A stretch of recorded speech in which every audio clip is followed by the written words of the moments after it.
രണ്ട് പെൺമക്കളുമായി ഒരമ്മ വിഷപ്പാമ്പുകളുള്ള ഗുഹയിൽ കഴിഞ്ഞത് ദിവസങ്ങളോളം.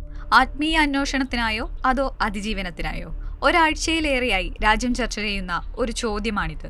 കർണാടകയിലെ ഗോകർണയ്ക്ക് സമീപമുള്ള വിജനമായ ഒരു ഗുഹയിൽ റഷ്യൻ സ്വദേശിനിയായ നിന കുട്ടിനെയും അവരുടെ രണ്ട് ചെറിയ പെൺമക്കളെയും കണ്ടെത്തിയ സംഭവം കേവലം ഒരു വാർത്തയിൽ കവിഞ്ഞ് നിരവധി ചോദ്യങ്ങൾ ഉയർത്തുന്നുണ്ട്. ജൂലൈ 9 രാമതീർത്ഥ ഹിൽ പ്രദേശത്ത് പട്രോളിംഗ് നടത്തുകയായിരുന്ന ഗോകർണ പോലീസാണ് ഒരു സ്ത്രീയും രണ്ട് കുട്ടികളും അടങ്ങുന്ന സംഘത്തെ കണ്ടെത്തിയത്. റഷ്യയിൽ നിന്നുള്ള ഒരു സോഫ്റ്റ്വെയർ എഞ്ചിനീയർ ആണ് നിനയെന്നാണ് പോലീസിന്റെ നിഗമനം.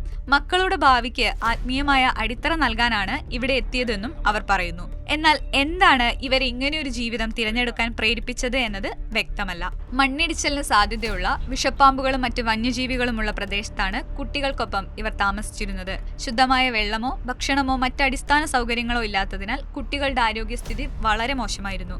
ഗോകർണ പോലീസ് ഇവരെ കസ്റ്റഡിയിലെടുക്കുകയും ഫോറിനേഴ്സ് റീജിയണൽ രജിസ്ട്രേഷൻ ഓഫീസറുടെ ചുമതലയിൽ ഏൽപ്പിക്കുകയും ചെയ്തു. കുട്ടികളുടെ സംരക്ഷണം ചൈൽഡ് വെൽഫെയർ കമ്മിറ്റി ഏറ്റെടുത്തു. നിന കുട്ടിനയുടെ വിസയുടെ കാലാവധി കഴിഞ്ഞിരുന്നു.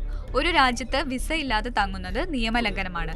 അതിനാൽ റഷ്യൻ എംബസിയുമായി ബന്ധപ്പെട്ട് അവരെ തിരിച്ചയക്കുന്നതിനുള്ള നടപടികൾ പുരോഗമിക്കുകയാണ്.